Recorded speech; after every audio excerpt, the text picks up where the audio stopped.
Kyle and I have worked a lot together, so I'm the head snowboard coach and he's the S&C coach for the slopestyle and big air team. And the way that we've worked together to come up with a solution when we have an injured athlete and bringing them back to full training. So Kyle has been doing adapted sessions on snow with them where he takes somebody if they're not able to train at full capacity because they have an injury that they're coming back from. He can take them away from the group so they're not feeling the pressure of the group to perform at that level, and then he takes them and just does basic movements with them that we've kind of gone over just to get their body working how it was previous to the injury, and then they can slowly work their way back into training at the level of the team. Another way that we've came up with the idea of these adapted sessions for snow is whenever Kyle doesn't have S&C training and the whole team's on snow, he tags along with the group so he can see what their daily training is like, so then he has a better idea of the workload that they've had throughout the day when they get into the gym. And then also when he's doing these adapted sessions with the athletes, he knows what it takes to be performing at this top level in training, so he can adjust his snowboarding with the athlete and kind of fit it to slowly recovering and getting them back, like physical therapy aspect, and getting them back up to performing at that top level. And he's a pretty darn good snowboarder himself, so it works well like with his riding and bringing them back into it. And it's nice to experience that side of what the athletes do each day. You know, we got him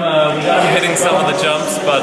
my thing is I can't injure him because I don't have time for adapted sessions on snow with Kyle, so just gotta keep him easy. But he's hitting the jumps, he's doing some 180s and hitting some boxes, so yeah. I don't think he's got what it takes to be a Chinese national team athlete, but he's slowly gaining a little bit of experience. Kyle has also implemented some new data techniques to help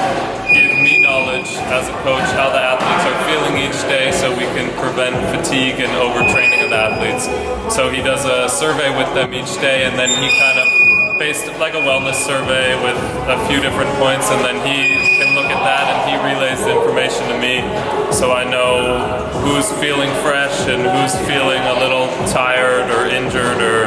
just kind of down on themselves or however people are feeling that day, so then I can implement that into the daily training to make sure that we're doing what's right for the individual, because we have a small enough group and we're trying to perform at a level where we're kind of focusing our efforts on individuals, not on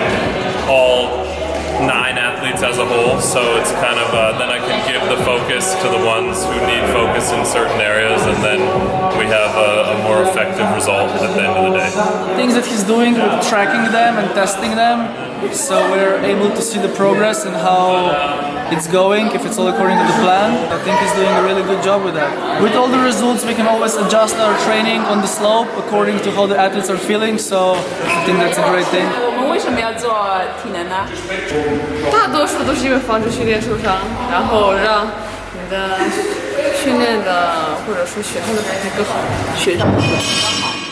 练一些爆发力啊，然后包括平衡啊，然后协调性，这些都是包括在所有体能的大项里面。然后这些练好了之后，然后就反应啊这些都更好。 Why do you drink the protein and eat fruit after the session? 恢复这个训练消耗的那些蛋白质和补充碳水化合物。